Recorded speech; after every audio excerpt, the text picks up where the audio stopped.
Hello everyone! My name is Paola. I am a linguistic student at Universidad Mayor de San Simón, and today I'm going to talk about the auxiliary verbs. Why are they called auxiliary verbs?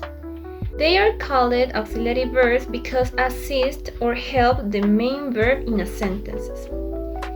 We have three auxiliary verbs: the verb to be, the verb to do, and the verb to have.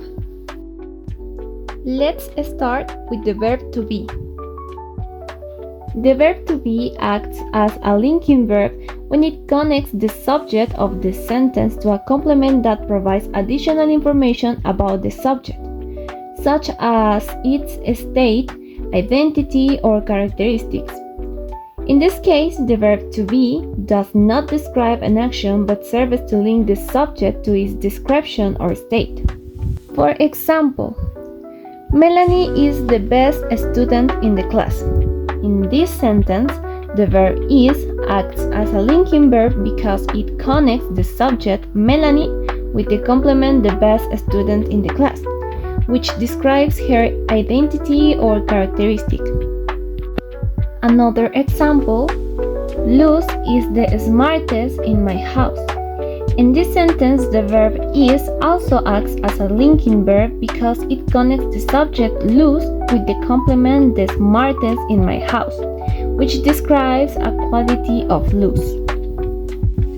The verb to be as an auxiliary verb when it is used alongside a main verb to form verb tenses, the passive voice or progressive structures. In these cases, to be does not have its own meaning but helps with the grammatical structure of the sentence.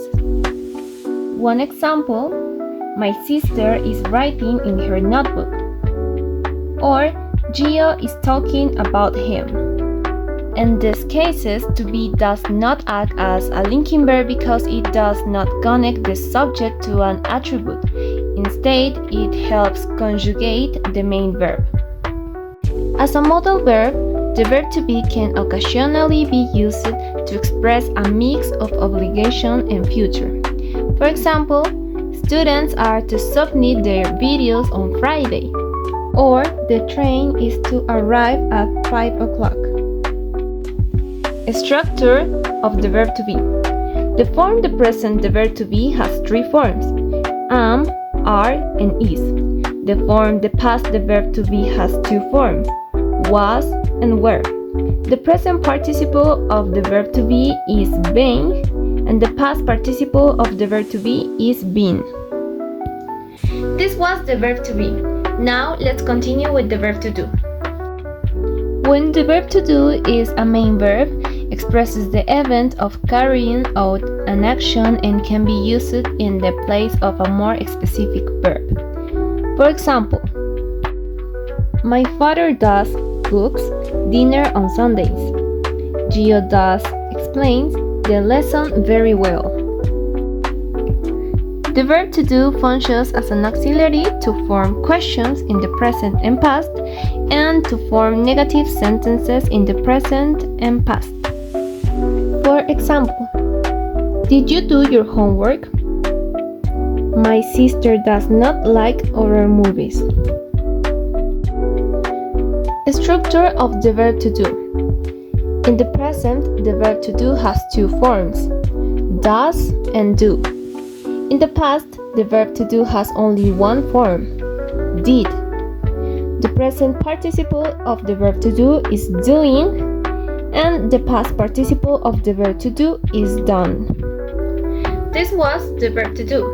Now, the last auxiliary verb, the verb to have. When the verb to have functions as a main verb, expresses ownership, possession, or entitlement. For example, Luz has one dog in her house. My sister has brown eyes. I have homework for Monday. The verb to have functions as an auxiliary verb to form compound tenses, specifically the perfect tenses. For example, Ariana has met many famous people. My mother has cooked my favorite meal.